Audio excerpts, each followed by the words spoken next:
Está começando mais um episódio do Podcast NA. No podcast de hoje falaremos de um tema muito importante para você que é produtor rural e principalmente nesse momento que você está preparando aí a segunda safra, já se planejando para a colheita, olhando para o plantio da safra de verão, enfim, você precisa de recursos. Como estão os acessos ao crédito rural? E mais do que isso, o que está sendo feito e pensado para o Plano Safra 2025. Quem nos ajuda nesse tema de hoje, ele foi presidente da Câmara de Crédito, Seguros e Comercialização lá no Ministério da Agricultura por 2 anos, é engenheiro agrônomo formado pela Universidade Federal de Lavras, é advogado também, é professor do INSPER, entende muito de crédito rural. Estou falando do Fernando Pimentel. Seja bem-vindo, meu amigo. Obrigado, Alexander. Muito bem. Fernando, temos um assunto complicado aí pela frente, principalmente diante de tudo que está acontecendo nesse ano. Mas a gente tem um costume aqui, diante de começar falando do tema em si, a gente quer conhecer um pouco do nosso convidado e principalmente a relação que você teve com o agronegócio. Você se formou em agronomia lá pela Universidade Federal de Lavras. Isso. Como é que foi essa entrada no agro? O que te levou a fazer agronomia? Qual que é a sua tradição no agro? Bom, eu não tenho fazenda, nunca tive propriedade. Aliás, hoje eu tenho um sítio, mas é de lazer, então não tenho uma produção lá. Mas meu pai trabalhou por muitos anos no Banco da Lavoura, na área de crédito rural. Foi aos Estados Unidos, na época, 1965, quando se criou a lei de crédito rural aqui no Brasil. Antecedendo esse movimento de 65, muitos bancos brasileiros mandaram técnicos para os estados para estudar crédito rural. O Brasil não tinha um arcabouço jurídico para crédito rural. Meu pai foi nessa barca, ele foi para Chicago, ficou 1 ano nos Estados Unidos estudando isso, e aí vários bancos no Brasil contribuíram para formatar a legislação, né, que até hoje existe, né, válida, de 1965, e ele atuou nessa área aí por muitos anos dentro do Banco da Lavoura, que depois virou Banco Real, né? Seu pai era advogado. Meu pai era advogado, mas assim, ele sempre atuou nessa área de crédito, primeiro no agro e depois ele foi para o imobiliário também, né? Mas não foi daí o meu interesse pela agronomia. Era um interesse porque eu gostava de química e biologia e era um dos cursos que tinha, né, essas matérias como fundamento. E outra, naquela época existia todo um trabalho midiático de que o Brasil seria o celeiro do mundo, né? E nós estamos caminhando para isso. Ainda não alcançamos, porque o hemisfério norte produz muito mais grão do que o hemisfério sul. Mas a gente tem uma representatividade muito grande na segurança alimentar do planeta, né? Quando eu me formei, eu fui trabalhar no Mato Grosso do Sul, estagiando numa fazenda de semente de soja e milho. E essa fazenda, que era da Cutrale Quintela, na verdade era da família Quintela, ela tinha uma trading também. E eu fui trazido para trading, porque eu falava um pouco de inglês na época, eu era o único agrônomo na fazenda que falava um pouco de inglês, e fui capitanear as primeiras operações de troca de um país, em 1988.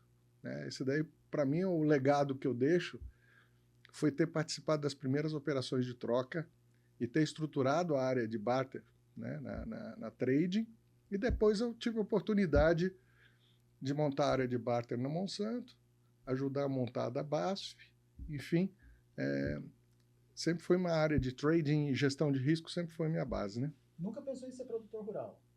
Não. Mas trabalhar com produtor rural, tanto que a consultoria hoje é importante. Na verdade, eu sempre ajudei, uma coisa que sempre foi gratificante para mim. Quando eu comecei nessa área de trading, existia a necessidade de você fazer um trabalho de aculturação, o aculturamento dos produtores rurais. Então, era normal eu pegar um aviãozinho aqui no fim de semana, ir para Goiás, Mato Grosso, dar palestras sobre Chicago, mostrar para o produtor como se calculava o preço da soja, porque as trades da época, que a maioria era multinacional, elas não se preocupavam em indicar para o produtor qual era o caminho, como é que se calculava, qual era o racional por trás da precificação da soja, a questão dos prêmios, bases, etc. e tal, frete, mercado externo, oferta e demanda, o SDA e tal. Então eu fazia esse trabalho e durante muitos anos eu ainda fiz isso. Já participei de 2 circuitos AproSoja, um em 2011, outro em 2017, também falando de gestão de risco no campo.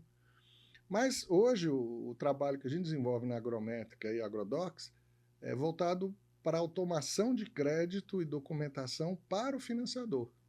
Então, nossos clientes são multinacionais de química, empresas de fertilizante, distribuidores de insumos, cooperativas, tem alguns bancos também, que usam a nossa plataforma para gerar rating de produtor rural, de empresas do agro, né, trade, cerealista, enfim, revenda de insumos, etc.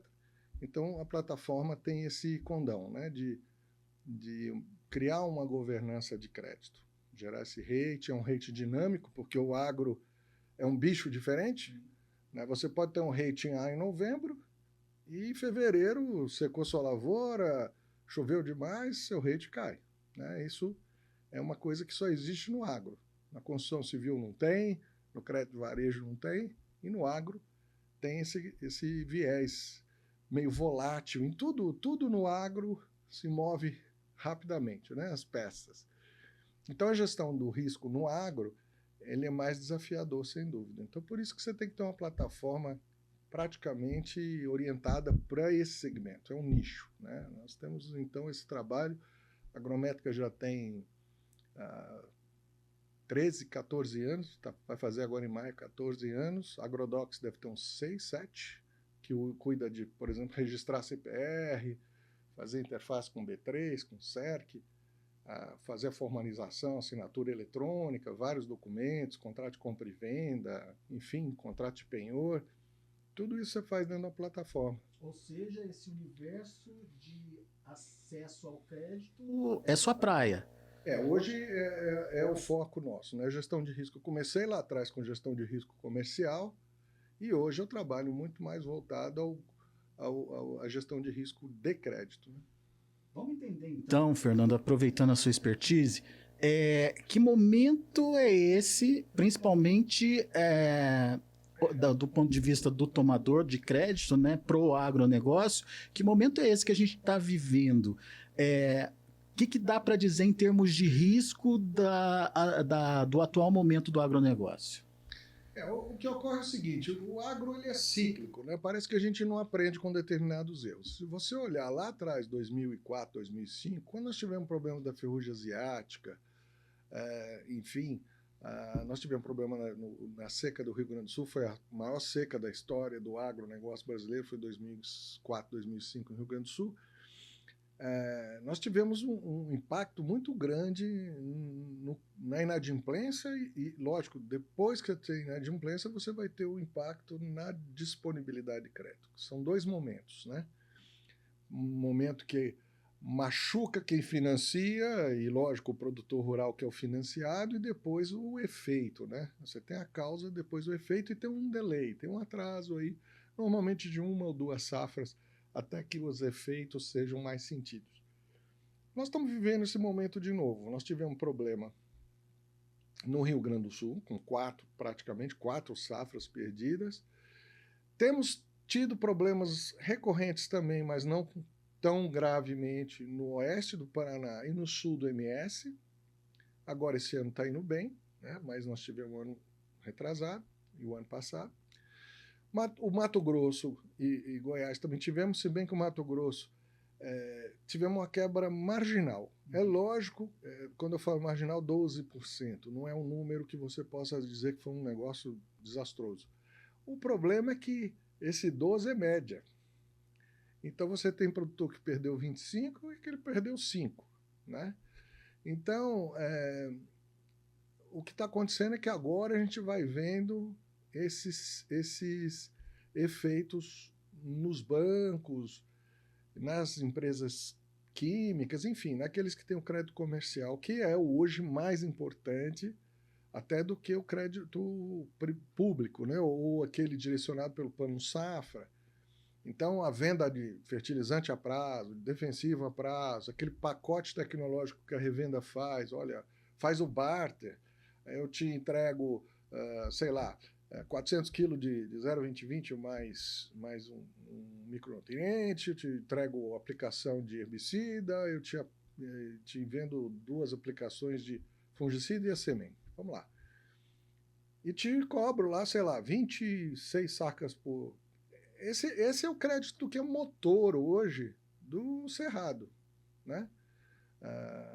Tirando os grandes produtores, que esses aí muitas vezes transacionam diretamente com as empresas fornecedoras, não passam pela distribuição de insumo. Esse é o grande motor que vai bancando essas safras, o custeio e, enfim, a coisa vai andando. Agora, o que acontece? Por exemplo, você pegar a base de clientes que nós temos hoje, mais de 100 empresas, 70% delas revisaram para o modo mais conservador do crédito. Sim. E você vê os bancos também indo nessa mesma direção. Até o próprio Banco do Brasil soltou uma matéria recentemente indicando que o ambiente de risco é maior. Mas esse ambiente de risco, ele vem da inadimplência ou ele vem desse cenário econômico de juros subindo, de incerteza do futuro? Bom, da onde que vem esse cenário? Eu sou advisor do Conacred, que é um congresso, o maior congresso de crédito. Na minha última palestra no Conacred, eu coloquei como um dos elementos o problema que é do próprio ambiente, é uma questão estrutural do setor. Porque o crédito privado, muitas vezes, você não consegue ter uma visão consolidada do nível de alavancagem, por exemplo, de um produtor rural ou até mesmo uma revenda de insumo. Seja PJ ou PF, é um pouco difícil você entender o grau de alavancagem por causa desse crédito comercial que ele não é tão reportado quanto é o crédito dos bancos, que está lá, Banco Central, tem o Sisbacen, SCR e tal, que você ali consegue ter uma visão de quanto aquele indivíduo captou ou quanto ele deve no sistema. No agro, no crédito agro comercial, você não tem essa transparência toda. Então, o que acontece? No ambiente onde há um excesso de crédito, e isso daí, em parte, vem das áreas comerciais das empresas, eu tenho que atingir o número, então vamos lá, vamos faturar. Então você acaba vendo, muitas vezes, produtores financiando mais do que eles precisam e faz o quê? Ele compra terra. Isso explica porque o Brasil cresce todo ano.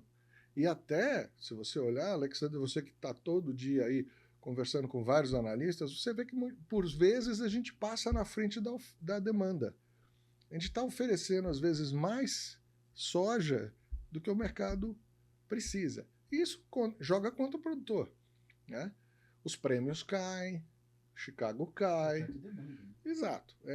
E nesses mercados que tem mercado futuro, que vamos dizer que tem um nível de transparência, agilidade e formação de preço muito rápida, quanto mais você está oferecendo, mais rápido o mercado reage negativamente, jogando contra o produtor. Nós vivemos um momento excelente em 2021, e depois disso, o que aconteceu? Nós crescemos rapidamente, tivemos safras boas, e o mercado começou a ceder, e a gente está vivendo esse momento.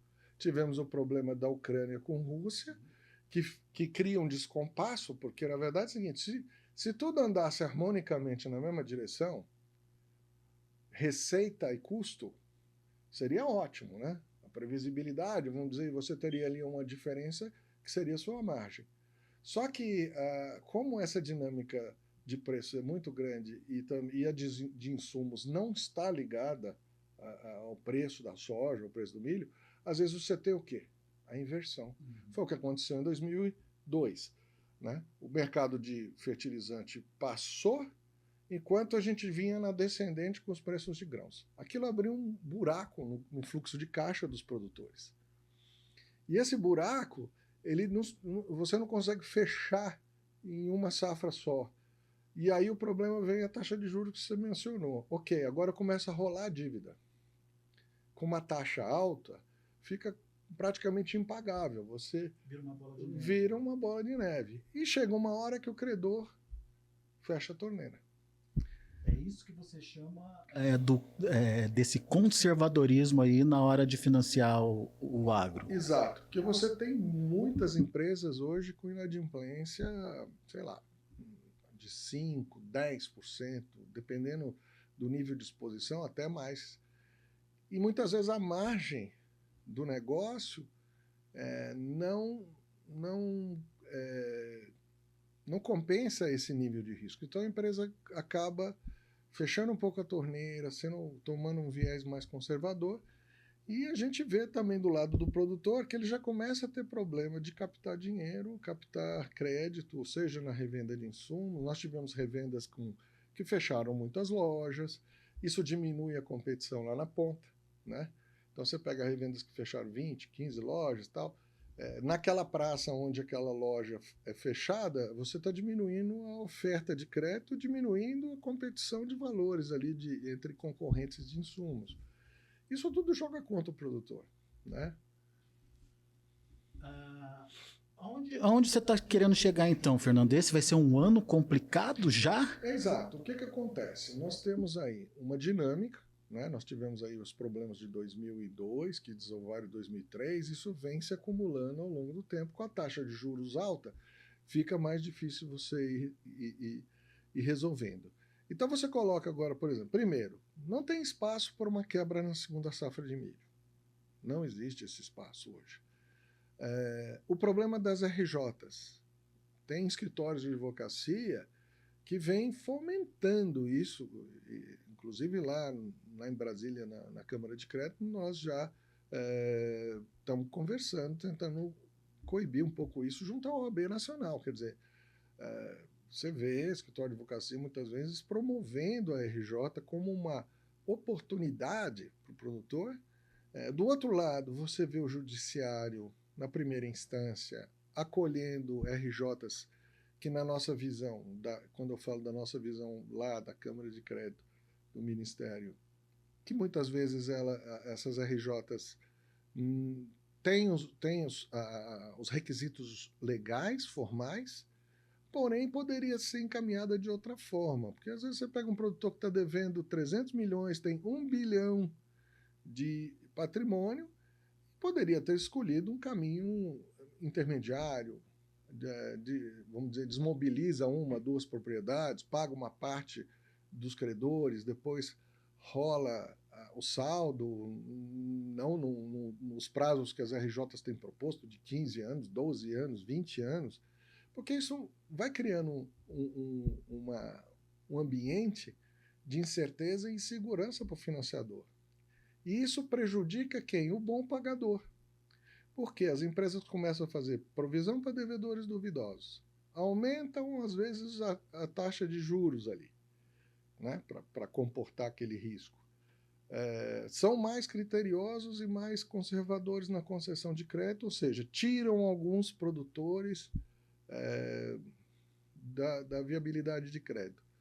E aí você vai gerando uma série de problemas. Então você tem uma minoria que entra em RJ, e eu não vou questionar a RJ, eu acho que é um mecanismo que deve ser usado quando ele é absolutamente necessário para fazer o turnaround, para fazer o produtor se recuperar.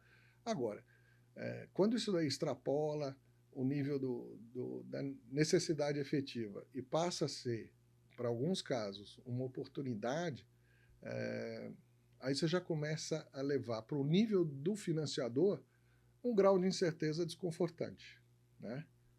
Bom, vamos entender, Fernando, aproveitando, obviamente, né, todo o seu conhecimento aí no setor, da onde que vem o dinheiro hoje que financia o agro? Quais são as estruturas que estão disponíveis aí até chegar no tal do Plano Safra, né, que é um tema que a gente vai falar também daqui a pouco, mas entender quais são as estruturas financiadoras hoje disponíveis para o produtor. Eu acho que é importante entender primeiro comparativamente. Por que no Brasil, diferentemente do Canadá, Estados Unidos, ou na Europa, ou até mesmo na Índia e China, por que no Brasil não é só banco que financia? Né? Porque se você for para o Canadá, Estados Unidos, não existe barter, não existe cooperativa financiando cooperado, não existe revenda de insumo fazendo venda a prazo safra. Porque eles têm seguro rural. Porque na teoria do crédito, dos 5 Cs do crédito, o quinto C é a capacidade de repagamento em condições adversas. Ou seja, se o produtor não colhe, vem uma apólice de seguro e restitui ao banco. Então, o que acontece? O banco só se preocupa com 2 elementos. O risco moral, que é o caráter do produtor, um dos Cs, né? E a capacidade dele de transformar o grão em receita e tal, que é a capacidade técnica e tudo mais, solo, clima e tal. E se as coisas derem errado, o seguro vai e te cobre. Só que no Brasil nós não temos nem 10% de cobertura por apólice. Isso afasta os bancos. Os bancos vão até um ponto. A partir dali eles já não vão mais além. Então hoje, o crédito do mercado financeiro, ele deve chegar no máximo a 40% da demanda de custeio. 60%, 55% a 60% sai do crédito comercial, que é a revenda de insumo que faz o barter, ou vende o insumo a prazo safra, é a trading que faz pré-pagamento de exportação, é a cooperativa que financia seu cooperado, a empresa de fertilizante ou de defensivo que vende a prazo safra, às vezes indexado em dólar, às vezes indexado em reais, enfim. Então, todos esses mecanismos de crédito comercial hoje compõem uma parte maior do crédito. E esse financiador ele não é regulado pelo Banco Central, é livre-arbítrio, né? Então, ele pode abrir a torneira ou fechar a torneira de acordo com interesse, risco e resultado. Então, a gente vê dessa base de clientes que nós temos, em torno de 70% estão ali fechando um pouquinho a torneira. E o mercado de capitais? Como é que você vê o mercado de capitais financiando? A gente vinha com uma crescente, principalmente com o Fiagro, né? O Fiagro foi uma democratização do financiamento do agro, né? Porque a gente tinha o CRA, que era uma operação muito mais fechada, muito mais voltada ali para family offices, para investidores institucionalizados, não alcançava tanto o investidor comum. Agora o Fiagro não, o Fiagro ele passou a ser operado em bolsa, e qualquer um poderia comprar cotas, enfim. E nós temos hoje um ou outro Fiagro já tendo algum tipo de reflexo, algum tipo de problema.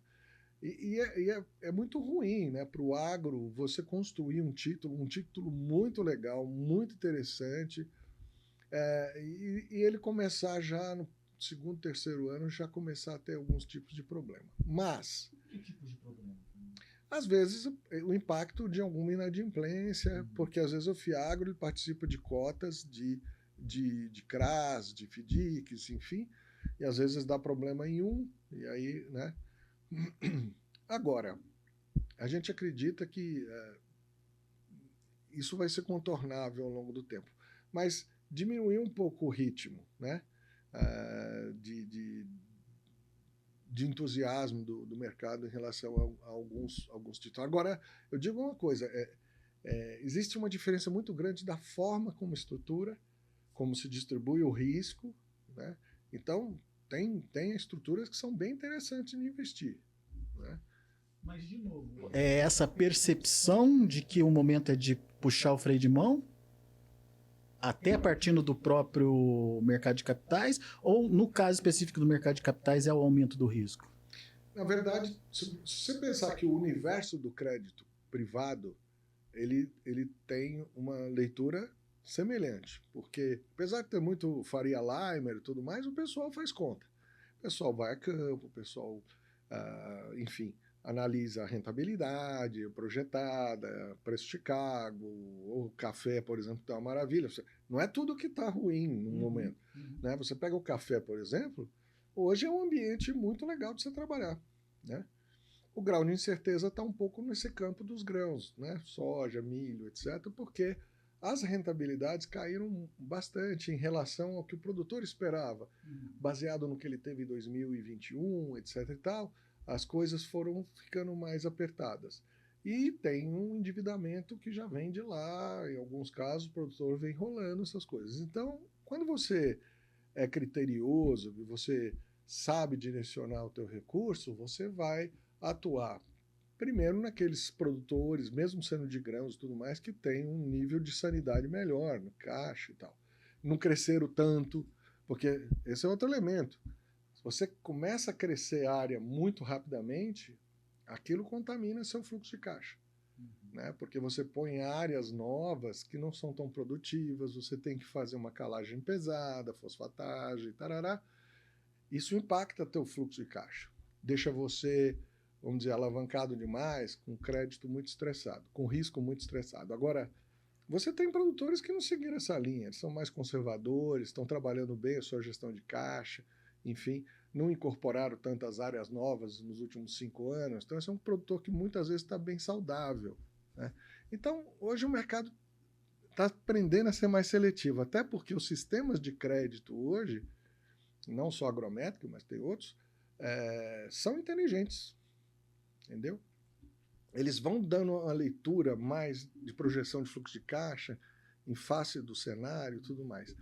Então, eu digo o seguinte, o mercado está mais conservador, tem ferramentas hoje mais inteligentes, né? Ferramentas de gestão de risco mais inteligentes, né?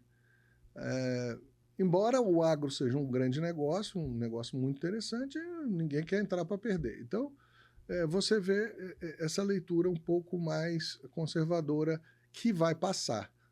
Eu acredito que depois do segundo semestre, depende, se a segunda safra de milho for bem, eu acredito que esse céu vai clarear já no segundo semestre desse ano. Agora, se a gente tiver algum probleminha com a segunda safra de milho, e isso pode ocorrer pontualmente aqui ou ali, essas regiões que forem afetadas vão ter um pouco mais de dificuldade de financiar a safra verão. Você falou dessa questão da rentabilidade dos grãos, enfim, que o produtor ainda tem em mente aquela rentabilidade de 2021. Sim.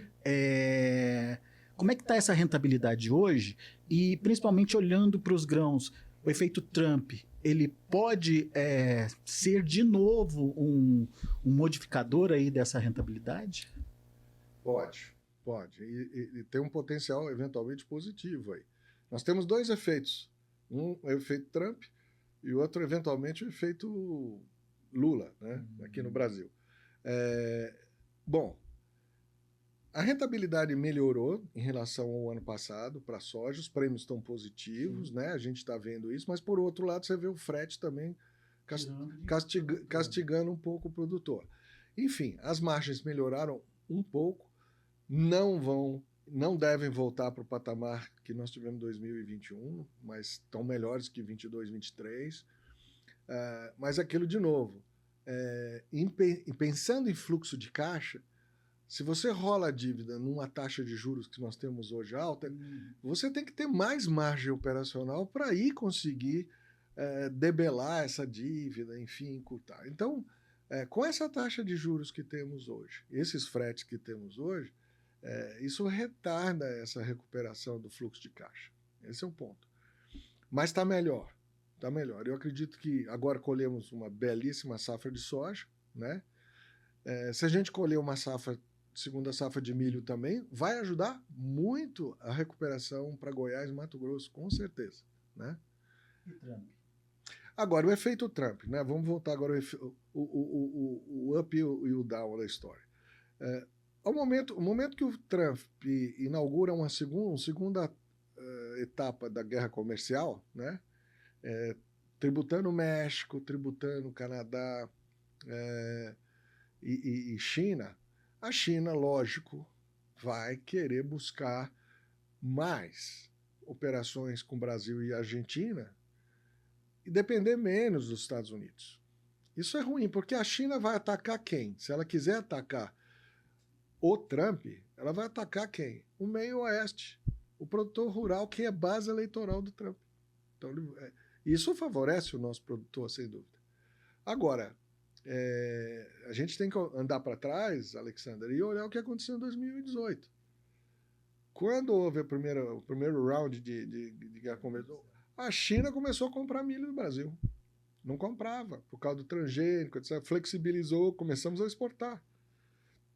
Então, isso traz um viés favorável para o agro.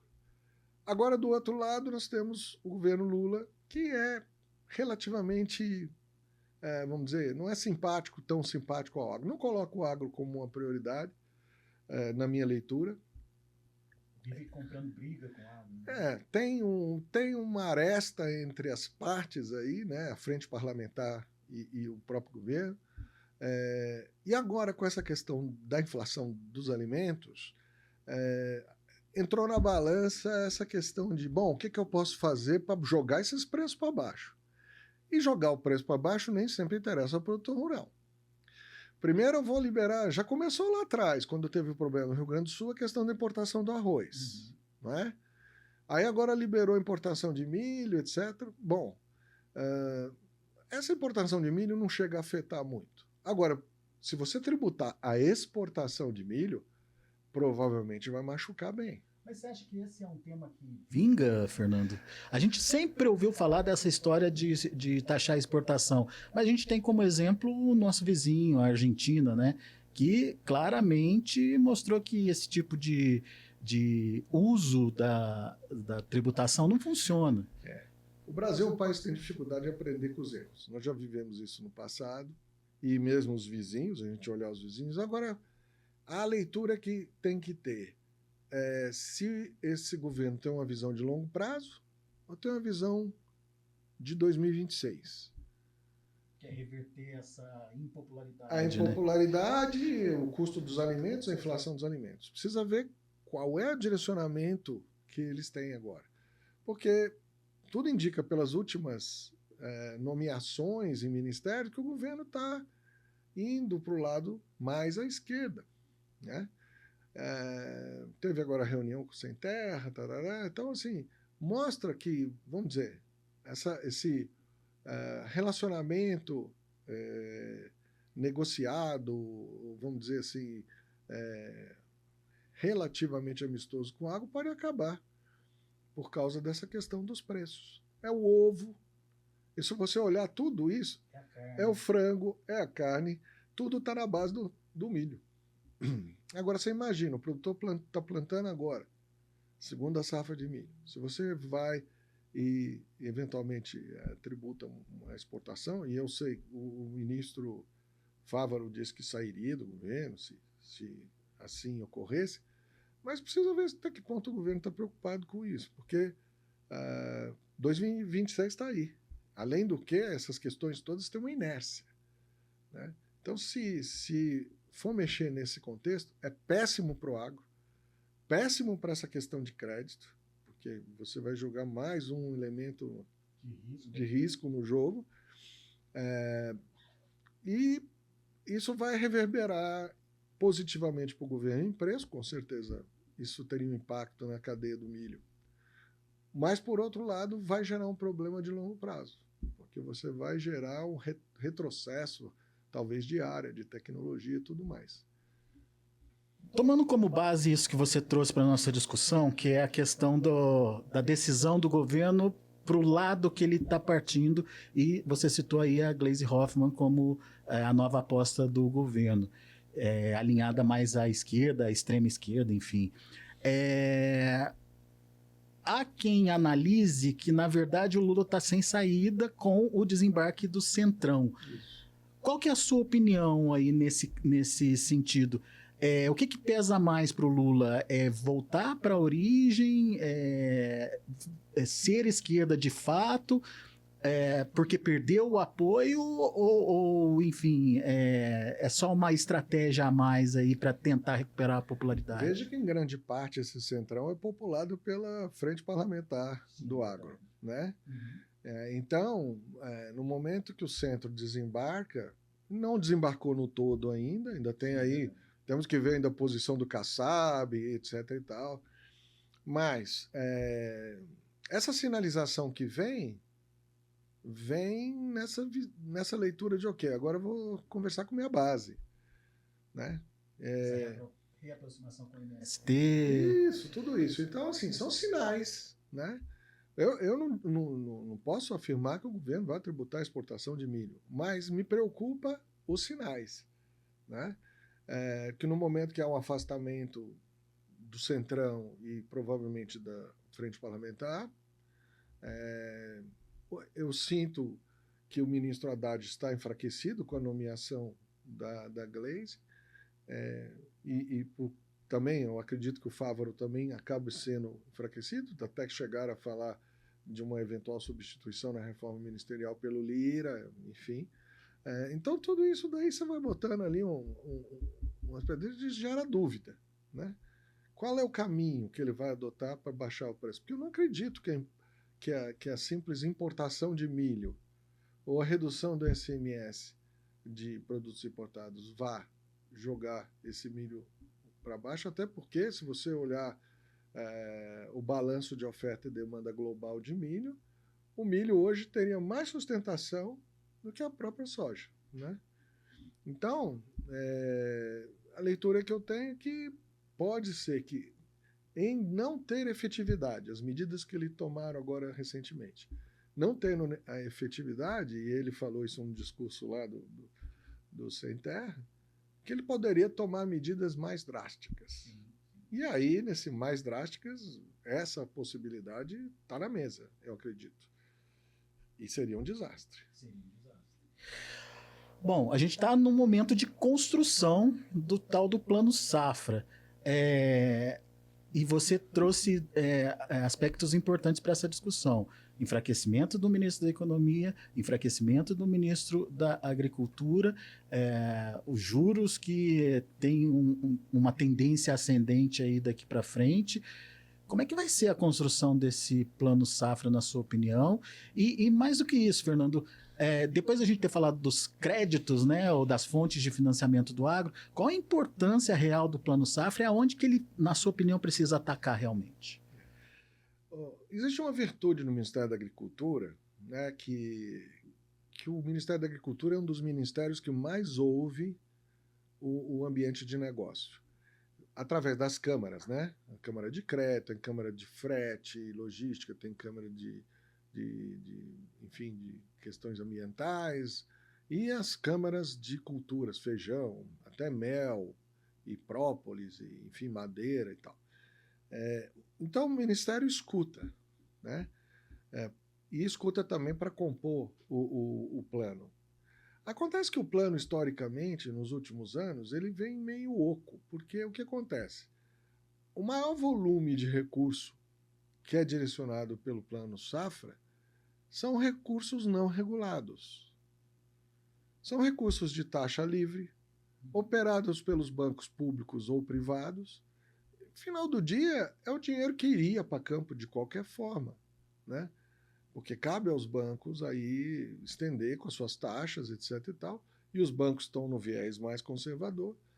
E o Plano Safra que traz de fato efetivo, né, com algum recurso do Estado, subvenção de taxa de juros, que hoje praticamente está direcionada à agricultura familiar. Pouco recurso, né? Na verdade, o recurso é bom. Acontece que, como a taxa de juros é alta, se você financia o spread financeiro, uma parte para amenizar o impacto, com essa taxa muito alta, acaba que esse valor ele fica sendo muito alto e diminui a base de beneficiados. Você gasta mais para atender menos CPFs, vamos dizer assim, certo? Então esse é um problema. O outro problema é a subvenção do seguro rural, que nós, no primeiro plano desse governo, não teve subvenção para o seguro. O segundo já começa... Aí o próprio ministro entende a necessidade de manter isso por causa desse fator que eu falei. Os bancos vão menos a campo quando você tem menos seguro rural. E nós no governo, na gestão da Tereza Cristina, tivemos um avanço, chegamos a quase 20% de cobertura. Mas aí andamos para trás de novo. Então, assim, o Plano Safra, num ambiente de restrição orçamentária, ele acaba apresentando poucas oportunidades. Vai ficar para a agricultura familiar.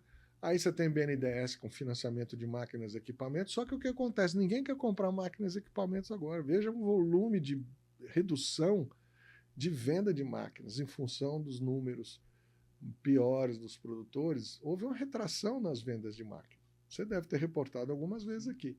Então, o BNDES vai ter alguma coisa para financiar bens de capital, né, eventualmente construção de armazéns, etc. e tal.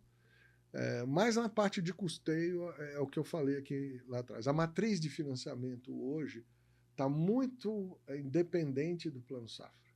O grande volume da área de grãos, soja, milho, algodão, enfim, arroz, feijão, cana, tal, as grandes culturas, que representam 85% do PIB agrícola, em grande parte hoje elas estão menos dependentes do Plano Safra, caminhando para financiamento privado. Você participa dessa discussão do Plano Safra. Você vê espaço para manutenção que seja dos juros praticados aí no último Plano Safra, ou inevitavelmente a gente vai ter esse aumento do juro subsidiado? Bom, eu não participo diretamente da discussão, eu acabo recebendo algumas coisas que vão pela via da Câmara de Crédito, que hoje chama Modercred, que é liderada pelo Tiago Rocha, que é advisor da ProSoja, enfim.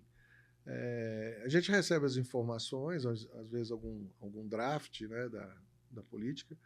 A leitura que eu tenho é o seguinte: uma vez que nós estamos aí beirando os 15%, né,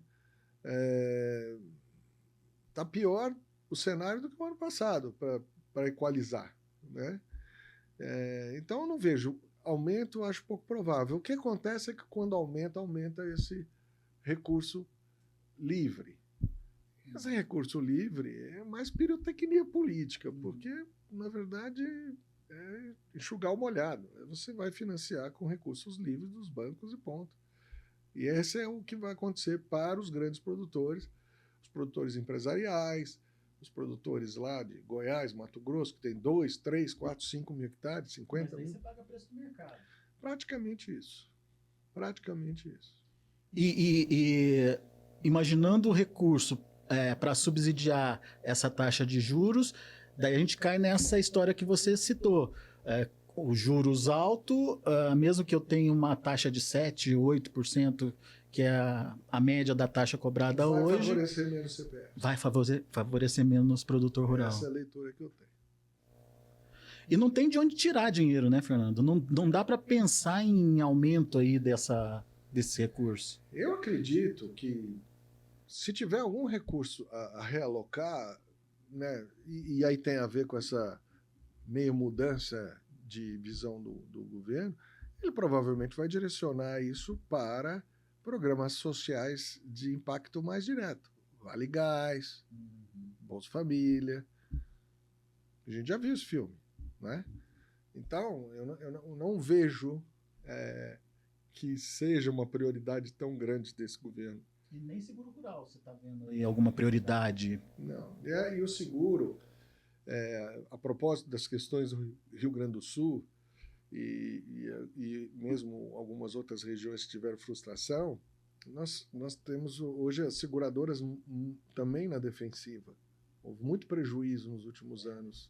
Então, é uma equação complexa, Alexandra, de você atrair mais as seguradoras para operar, mesmo que haja uma subvenção. Agora, sem subvenção, aí fica muito difícil desse segmento seguir operando e prosperando. Fernando, a gente já está caminhando aqui para os finalmentes aqui do podcast NA, mas eu queria que você resumisse para a gente a sua percepção para o Plano Safra 2025. Eu acho que o Plano Safra vai vir com números eventualmente maiores, mas, de novo, vai muito jogado dentro dessa questão de recursos não controlados. Não sei, para mim, a questão do seguro rural, como vai ficar, qual o nível de subvenção. Eu não acredito que o Ministério vá simplesmente excluir. Eu acho que talvez dê um número um pouco menos favorável, eu acho que talvez para o seguro rural. E a questão dos juros, subvenção de taxa de juros, de novo, vai pegar um ambiente com mais juros de mercado mais alto do que o ano passado, Isso pode prejudicar a efetividade, né? O número de produtores beneficiados, enfim. Mas você acha que isso pode, de alguma forma, comprometer o tamanho da próxima safra, fazer com que o produtor... Olha, eu acho que o impacto maior aí da agricultura familiar não está na soja, no milho e no algodão. Nós estamos falando aqui talvez mais entrando em HF e as culturas de feijão, arroz, enfim.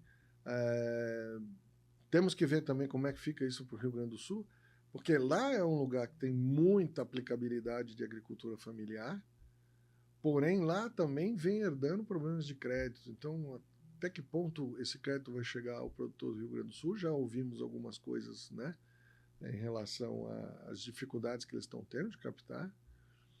Enfim, eu entendo sim, que em termos de números, talvez o plano venha até com alguns números um pouco melhores, mas na aplicação ele seja menos efetivo que o do ano passado. E olha que a gente já teve problema recente aí, né, de interrupção de liberação de recursos. Exatamente. Né? Esse é um problema que aí tem a ver com a questão de agenda do Congresso, de aprovação do orçamento, enfim. Mas foi mais uma crisezinha colocada na mesa desse governo, né? Apesar de que o impacto talvez não tenha sido, foi mais um lapso temporal, depois parece que os bancos já estão normalizando de novo, só que seja 15 dias, você sabe como é que é a coisa, 15 dias no nosso segmento, para o cara comprar o insumo, pegar uma oportunidade de preço, faz muita diferença. E o recurso que foi colocado à disposição, 4 bi, né? Tem gente que fala que não vai dar para nada. Exato. Nós temos hoje nós temos uma safra que exige mais ou menos 1 trilhão e 250 bilhões de reais. Os recursos são muito parcos quando a gente fala de plano safra em face dessa demanda, né? Ano passado 400 milhões, né? Foi algo assim. 400 bilhões, né? Então você vai ver que no final da história é aquilo que eu comentei no começo. A maior parte sai do crédito comercial. Entendeu? Muito bom. Fernando, para finalizar, a gente abre a câmera para que você possa passar o seu recado para o produtor que está ouvindo a gente. Bom, gente, eu acho que a gente tem aí um ano desafiador, acho que para o produtor também, mas começamos bem com a colheita de soja em maior parte do país prosperando. É claro que teve regiões que infelizmente não tiveram sucesso tão importante em termos de produtividade, mas temos aí uma segunda safra de milho promissora, né? No final a gente conseguiu acelerar o plantio do cerrado e quase conseguimos entregar boa parte do plantio dentro da melhor janela. E agora temos que contar que essa safra, a segunda safra de milho, seja uma safra cheia para não alongar a fase difícil de fluxo de caixa que os produtores, a grande maioria dos produtores do cerrado está enfrentando. E o que pensar na hora de tomar a decisão? É hora de investir, é hora de ampliar, é hora de... Eu sou conservador, Alexandre. Eu acho que o produtor agora tem que tomar muito cuidado nessas decisões de expandir a área, abrir área nova. Quanto menos você adiantar a demanda, é risco do produtor. Todo mundo gosta quando o produtor expande a área, né? Todos que compram, todos que vendem insumo, todo mundo fica feliz quando o produtor assume o risco para ele de abrir áreas novas, de pegar um pasto e converter em soja, enfim. Todo mundo bate palma, lógico. Agora, a conta quem vai pagar é o produtor no final. Porque se der errado, se os preços não forem remuneradores, se aquela área não colher bem, a conta fica na mão desse CPF aí, né? Então, a orientação que eu dou, assim, nós estamos com muitas incertezas no mercado. Nós temos a incerteza Trump, nós temos a incerteza Lula, nós temos a questão climática, que não tem praticamente seguro rural. E aí eu acho que o produtor deveria... Eu até brinquei com a Carla outro dia, eu falei assim, olha, isso aqui o produtor tem que assumir o modo tatu-bola. Né? Se fechar. Faça o que você já está fazendo bem, as áreas que você já tem consolidadas, porque a hora que você incorpora uma área nova, ela vai contaminar seu fluxo de caixa, porque ela vai produzir menos, você vai ter que investir mais, ela vai contaminar todas aquelas áreas, os fluxos gerados pelas áreas mais antigas, mais produtivas, enfim. Eu sei que todo mundo quer crescer, mas o crescimento tem que ter uma visão racional. Não pode ser na paixão. Eu acho que o produtor tem que ter a visão de empresário, até porque, vamos lá, de novo, as margens estão menores, os financiadores estão mais criteriosos, e isso tudo exige que o produtor também se adeque a esse cenário novo. Né? Eu acredito que a China vai continuar comprando bem da gente, embora ela esteja buscando de todas as formas diminuir a dependência de proteína importada, mas ela ainda Até agora precisa importar. Então ela vai ter que continuar importando soja. Um sinal interessante agora que o mercado de esmagamento aqui dentro do Brasil tá brigando para segurar essa soja aqui, isso é legal, né? E a gente agora tem que ter o mercado de milho também está interessante, mesmo com a demanda interna. Nós temos mais esse ano 6 plantas novas de etanol. Esse mercado veio para ficar, é um mercado que gera uma demanda local, interna, diminui nossa dependência de exportação, enfim, mas nós ainda dependemos da exportação.